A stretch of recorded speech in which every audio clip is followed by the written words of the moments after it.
નમસ્કાર મિત્રો, મારે વાત કરવી છે કવિ પ્રતિભાવોની.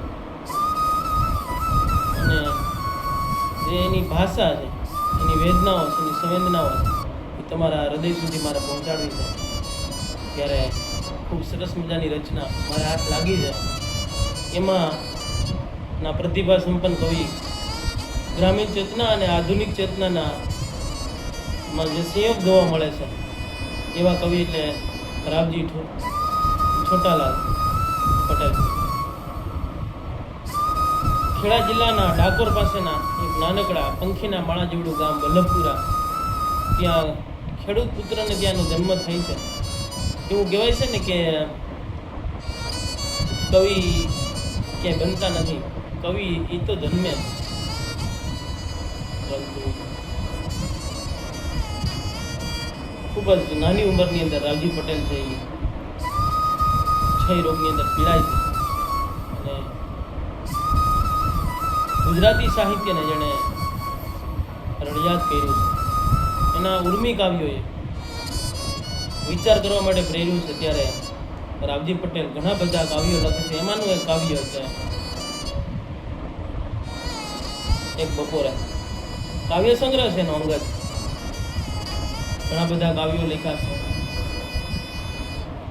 પરંતુ એની એવી ઉર્મી રચનાઓ મળી આવે છે કે એમાં શું વ્યક્ત થયું છે, એના ચિત્તની અંદર કેવો વિષાદ છે.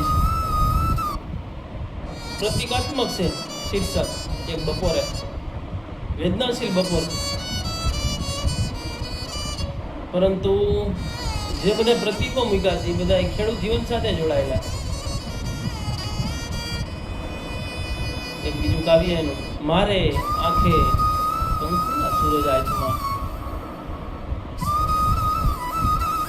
પીળે રે લીલે ઘોડે ડૂબ્યા ડૂબ્યા હલકાતા રાજ, ડૂબ્યા મલકાતા ગાજ, મારી આંખે કંકુના સૂરજ આંચમાં. રાવજી પટેલની ફેમસ કવિતાઓમાંની એક, મારી આંખે કંકુના સૂરજ આંચમાં. હવે કવિ કઈ અર્થ ની અંદર આ કાવ્યશ્રી રજૂ કરે છે, હજી એમાં પણ અસમંજસો જોવા મળે છે. કે મૃત્યુ નજીક દેખાય છે કવિને. ટીબી રોગથી વલ્લભપુરા હોસ્પિટલની અંદર પીડાઈ રહ્યા છે કવિ. ત્યારે આ રચના એણે લખી હોય અને એ વેદના એને રજૂ કરી હોય કોઈ પણ વિષય, એના જીવન સાથેનો કોઈ એવો પ્રસંગ બન્યો હોય છે ત્યારે એવી રચના કરી છે પણ હોય છે. મારા ખેતરે ના છેડેથી લ્યો ઉડી ગઈ સારસી, બપોરે ગાવીએ. માં ધોચકીમાં છાસ પાછી રેડી દે, રોટલો બાંધી દે. વેદના જોવો તો હવે એને કોઈ પણ વસ્તુમાં રસ કે બસ નથી. એની માને એમ કહે છે કે હવે ધોચકીમાં જઈ છાસ છે એ પાછી રેડી દે. આ ચલમની તમાકુમાંય કસ નથી. ખેડૂત જીવન સાથે જોડાયેલા પ્રતીકો છે બધા. ખેતરના શેઢે છે એ રાવજી પટેલ બેઠા. મહુડાનું સરસ મજાનું વૃક્ષ છે, એની છાયાની અંદર રાવજી પટેલ બેઠા. ઠારી દે તાપણીમાં ભારવેલો અગ્નિ, મને મહુડીની છાય તળે પડી રહેવા દે. તુચ્છ લાગે છે, બધું નકામું લાગે છે. કટાવ છંદમાં લખાયેલી આ રચના રાવજી પટેલની કવિ પ્રતિભા અહીંયા સુંદર રીતે વ્યક્ત કરવામાં આવી. ભલે આખું બાભ રેલી જાય, ગળાસમ ઘાસ ભલે ઉગી જાય, એટલે એ બળદને હવે જોતરીશ નહીં, મારા ખેતરના શેઢેથી.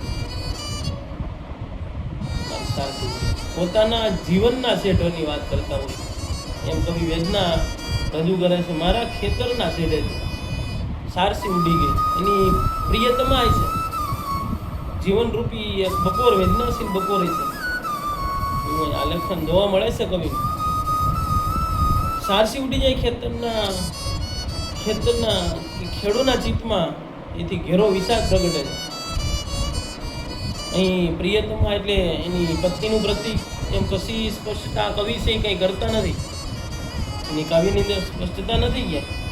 કે એના પતિનું પ્રતીક હોઈ શકે. સારસી ગોપિત રહસ્ય છે.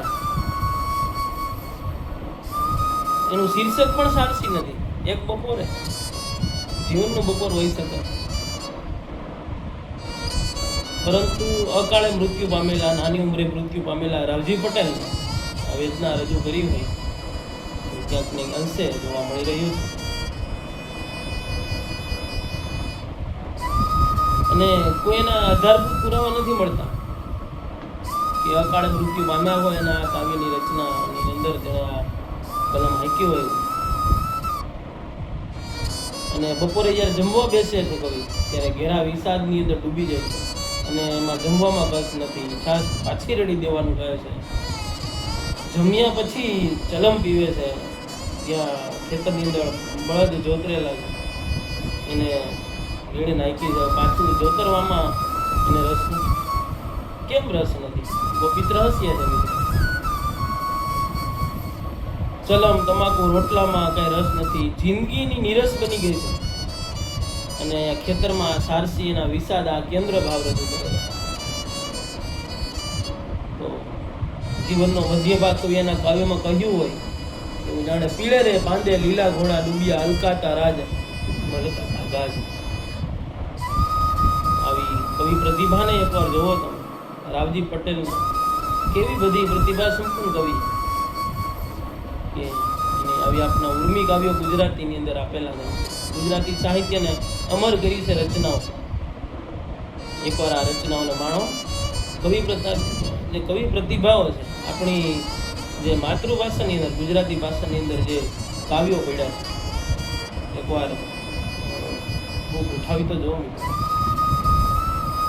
તમે કવિ પ્રતિભાનો પરિચય કરવાનો થોડો પ્રયાસ કર્યો.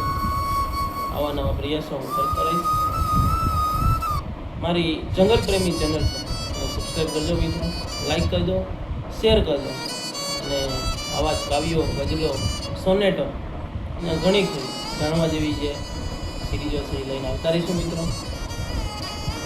જય શ્રી કૃષ્ણ, જય હિન્દ, જય ભારત, જય જય ગરવી.